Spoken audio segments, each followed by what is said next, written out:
When the partner had been sent packing for the formidable widow, he turned his attention to the knight.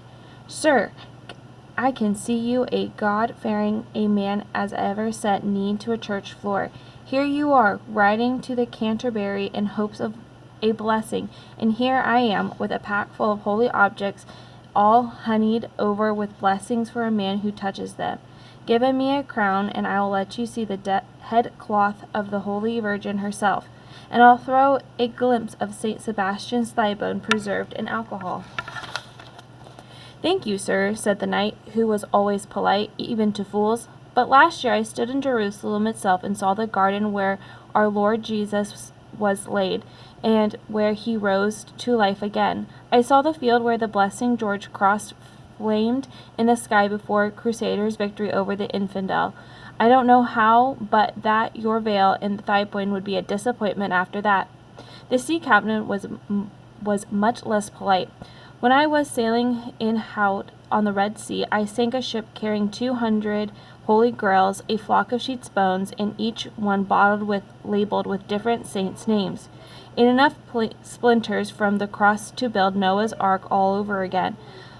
As Our Lady's head cloth, that's all supposing she dressed like the widow here. I've seen enough to make sails for the English fleet. Are you calling my friend a liar?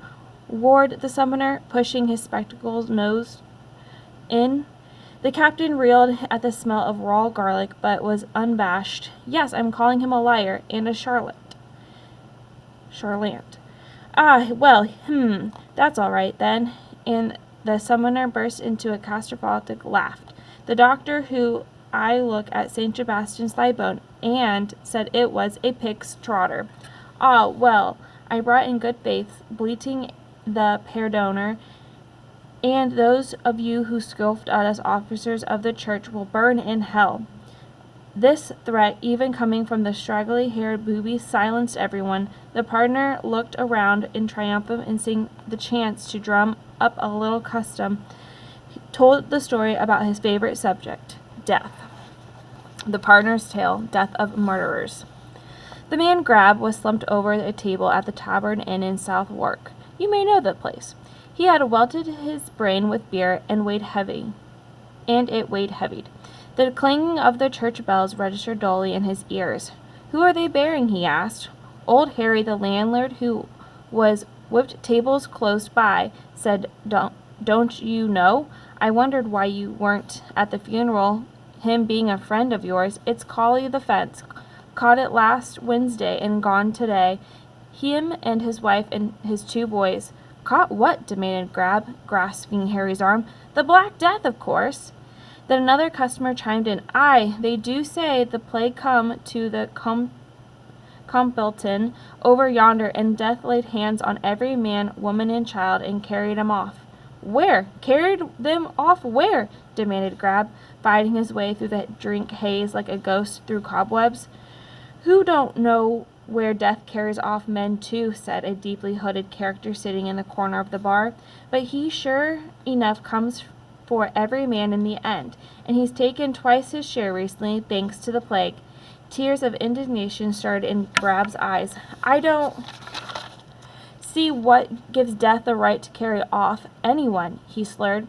If you ask me, it's about time some brave soul stood up to death and put an end to his carrying off, I mean. Dip, cut, where are you? And then he stumbled off into the sunlight, looking for his 2 closest friends. Dip was at home in bed, but not for long. Grab knocked him up and called him into the streets. They met with Cut coming home from the card game, and cursed his empty pockets. Grab threw an arm over his friend's shoulder.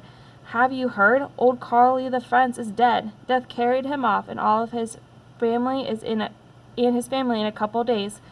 Let's take an oath, friends, not to rest until we've tracked down this death fellow and sucked a knife between his ribs.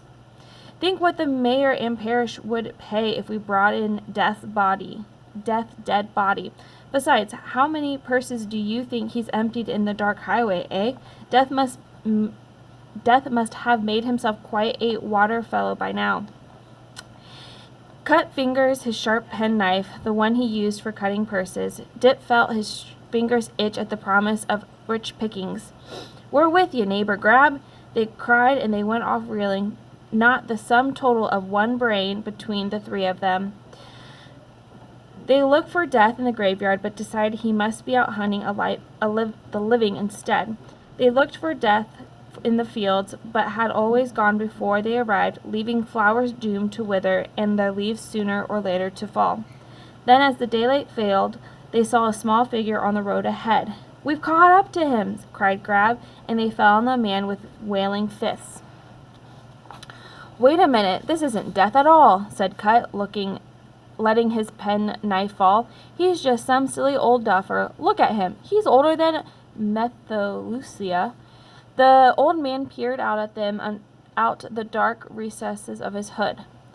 His face was white and bony as a skull, with his purse-string lips and his eyes sunken deep in red holes of wrinkly skin. His hands were as brown as the vinegar paper, and his back hunched over like a turtle's shell. "What do you do with me? What do you want with me? Don't I have enough to put up with? Can't you leave this poor blight of an old creature in peace?" "You're no good to us," Dip said in disgust. "We've wanted Death, not some wrinkly old prune on legs." A bitter laugh crept through the creature's grabby ribs. "You want Death? Ah, not half as much as I do. I'm the poor beast alive that Death can't carry off. I am condemned for life forever, and to creep about the earth on its worn-out old body, getting older and older and older. As for Death, I've just left him under that oak tree yonder. If you hurry, you'll find him still there." Nut's knife was raised again. "So, you've had dealings with him. We'll kill you anyway." The fossil of an old man let go with a sigh, and that seemed to break through the brittle skin. "Ah, I wish you could rob me of this treacherous burden, life. You should pity me, even if you have no respect for my old age. But don't bother to batter on this prison my soul calls a body. You can't free me from it." He shuffled out from under the raised blades, muttered, "You're the lucky ones. You might die today."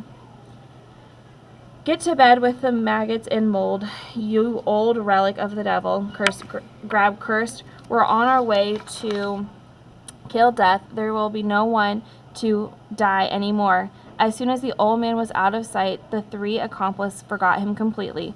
Under the oak tree there was no sign of Death, but there was a pot of money as big as any crock of gold at the rainbow's end.